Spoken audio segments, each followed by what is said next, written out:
Hürmetli vatandaş, leksiyemizi davamlaştırımız. Endiki leksiye sizler anlap boğan, körüp boğan leksiye. Yani bu leksiye Erkin Asya Radyosu Uygur Tel Grupsu'nun muhbiri Erkin Efendi'nin kalemi bile yazılıp radyoda ilan kılıngan. Ben bunun sel aceplendim, üzemçe toluk bir fikirge kelelmedim. Vatandaşım şu münasebet bilen bu haberini sizlerge yana kayıtı anlatışına ben karar kıldım. Üzem bunun için muhbir Erkin Efendi'den apı sorayım. Çünkü bir yerde bir gep oturgu çıkıp oturdu vatandaş.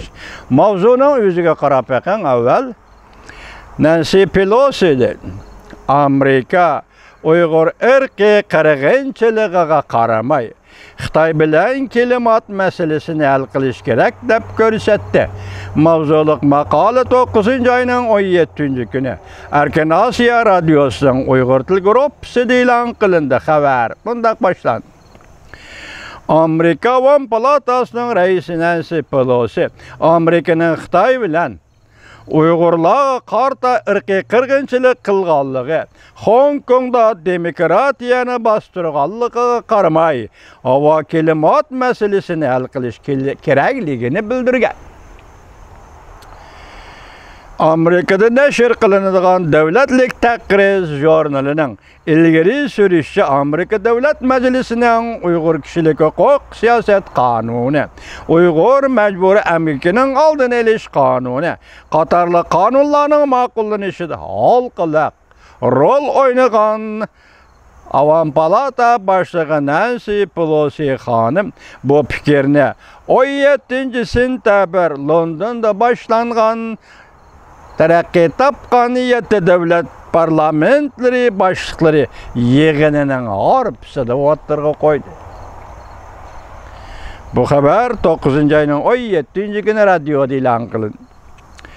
Oturga koydu.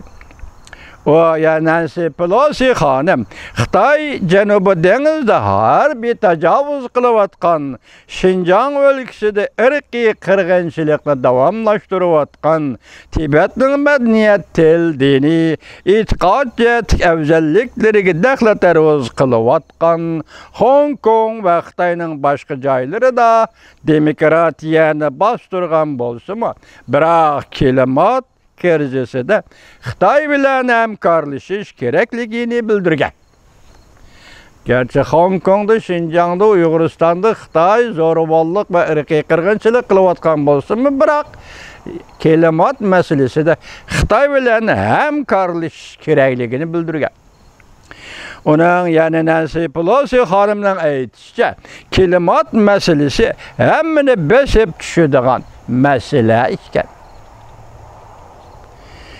Avam Palata Başlığı Nancy Pelosi hanım, bulanın hemmisi değilgenden kim mi? Biz hemmimiz kelimat meselesi de ortaktır işimiz gerek. Kelimat hemmini besip düşüdüğün mesele. Şundakla Xitay'da dünyada en çok bulgumu koyup birdiğin, yani paskeni gaz koyup birdiğin devlet. Lekin Xitay hükümeti Amerika bilen kelimat meselesi de hemkarlaşık izchil şart koşup geldi. Məlum bu işe Xitay hükümeti Amerika tarafga viza çekilmesini boştuş, Xitayni tehditlep qaramaslık, Xitay əməldarlara qoyulgan embargoni bekar qilish qatarlıq talablarni qo'ygan ekan.